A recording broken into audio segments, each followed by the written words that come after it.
remember I told you what is the difference between burning of candle wax and melting of candle wax. So the resulting products, when you burn candle wax, you end up getting carbon dioxide and water. Okay.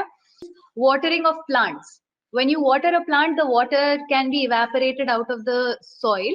However, once the plant uses the water is broken down into oxygen and hydrogen. So did you guys understand what this means? So when you have, yeah, so the plant breaks down. It breaks down into oxygen and hydrogen. So it is an endothermic reaction. Heat is absorbed. So it is broken down into oxygen and hydrogen by the plant in the photosynthesis for the formation of glucose. So the process cannot be reversed. It is a chemical change. All right. So boiling water using a gas cylinder. So when you boil, like two things happen. Okay. Inside the container and beneath the container. Inside the container, you will see that the water is boiling. So during boiling, what happens? The water inside the container, it absorbs heat. Okay, and you will see that steam, it changes into steam. So heat is absorbed. Can I call this a exothermic reaction? Or sorry, an endothermic reaction? It is only a physical change. I cannot call it as an endothermic reaction. That endothermic reaction and exothermic reactions apply only to chemical change. So when the water is changing its state, there is no reaction. It is just changing state. That is why I can't call it an endothermic or an exothermic reaction, because it is not a reaction. Okay. So when the water is boiling inside this container, it absorbs the heat and it changes from its liquid form to its steam form or to its vapor form, which is called steam. So now below the LPG gas containing mainly butane is burning. So butane is a chemical which is inside the LPG gas, and that gas releases butane and butane burns. So during the burning of butane chemical formula of butane is C4H10. You don't need to know that. So it combines with oxygen in the air and it results in the formation of compounds like carbon dioxide and water. So large amount of heat is also released. Okay. So because it's a combination reaction, it combines with oxygen to form new substances like carbon dioxide and water. A large amount of heat is released. Is this endothermic or exothermic? It is exothermic. So large amount of heat is released. This heat is used in boiling the water. So this whole action is summarized in this equation. You have butane over here, and then you have oxygen. It releases carbon dioxide plus water plus heat. So the boiling of water is a physical change and it can be reversed. But the burning of butane is a chemical change and it cannot be reversed. So let's take a look at the differences between physical and chemical changes. So in terms of the change takes place in the physical properties of the substance, like change in the state, solid, liquid, gas, change in color, volume, density, and so on. Any change in these things is called physical change.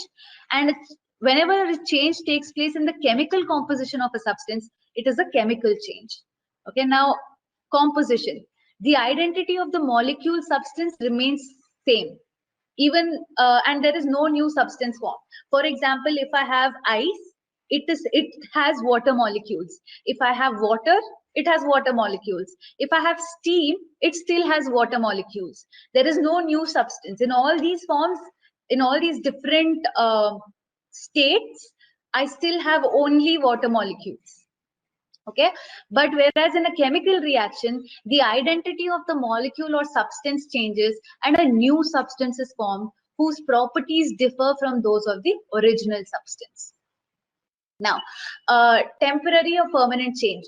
During a physical change, the original substance can be recovered merely by reversing the conditions. For example, when I heat water up, it evaporates into steam, and when I cool steam down, it will come back into its water form. Okay, so by merely reversing the conditions, I can get back the substance. So physical change is a temporary change. It is usually a temporary change. Okay, permanent changes, for example, chemical changes. For chemical changes, new molecules and substances are formed which cannot be converted to the original substance. Hence, a chemical change is a permanent change. Now, recovery of original substances. So when we reverse the conditions for a physical change, we get back the original substance, right? I mean, it's always, that's the case. Whereas for chemical changes, we cannot get back the original substance on reversing the condition. Then the weight of a substance. So the weight of the physical substance before and after the physical change remains constant. Weight of the substance after the chemical change changes. All right. So every change involves interaction. Almost all changes around us, they involve interaction of two or more materials. They may come in physical contact with each other or maybe at a distance from each other. When they act on each other, it is called as an interaction. So interaction always requires, any kind of interaction always requires at least two things. Okay. So interaction may change some properties of each material or it may not.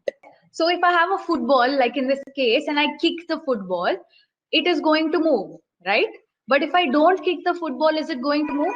Exactly, unless there's a lot of wind, it will not move. So basically, as long as I apply some force in the form of me kicking it or in the form of wind being there or maybe a gush of water, like something has to move it, otherwise it won't move. So that is an interaction, and that is a physical change, not a chemical change, obviously. Any kind of interaction needs to have at least two objects. Yeah, for example, if I start with mercuric oxide, so you will say, okay, mercuric oxide decomposes into mercury and oxygen, but we started out with just one thing, right? How did it decompose into two things? So the thing is, you started out with mercuric oxide, but you also provided a lot of heat to that mercuric oxide. So it is still an interaction between two things, heat and mercuric oxide. Does that make sense? Look at the chat box. I've mentioned that mercuric oxide, it decomposes into mercury and oxygen, correct? But remember, I told you that for any change to happen, there needs to be an interaction. But if you look at mercuric oxide, it is just one object, right? So how is that change taking place? Creating the change to happen. Even if you see that there is just one substance, sometimes you will have to see that, okay, heat can also be a second substance. Yeah, for example, when you sharpen a pencil with the help of a sharpener, the blade of the sharpener and the pencil itself, they undergo a change, and that is how you sharpen the pencil. Changes occur when the substances are in contact with each other. But some changes even when the substances are apart. For example, a magnet attracts a piece of iron. It is so when this happens, it is not directly in contact with the piece of iron, but the magnetic field. So you can't really see it, but you know that the magnet is having some interaction with this piece of magnet, right? So even when they are not directly in contact with each other, you will see that magnet attracts a piece of iron. Okay, and that is an example of an interaction as well. Even if they are not they don't always have to be in contact in order to interact. So the change in seasons on the surface of the earth is due to the varying distance of the sun from the earth. Okay, so even though this interaction is not, like, the sun is not directly in contact with the earth, if that happened, all of us would burn and not exist. But because of the varying distance between the sun and the earth, there are different seasons. So when we are closer to the earth, we have summer. When we are away from when we are closer to the sun, we have summer. When we are away from the sun, we have winter, so on and so forth. Okay. So yes, Neha. All right. So, however, not all interactions result in changes. For example, if you kick a ball which is kept at a long distance from your foot, no change takes place, right? There has to be contact. In order for, like in these cases, you have to be in contact with the ball. And the interaction has to be between the right substances, it has to be of the right kind, and it has to be of the right conditions. So similarly, no fire will be there if you rub a matchstick against a matchbox gently. If you simply rub it, there will not be any fire. You have to, properly strike the matchstick to the matchbox. Only then you will see that the fire comes out. If you simply just rub it, nothing is going to happen.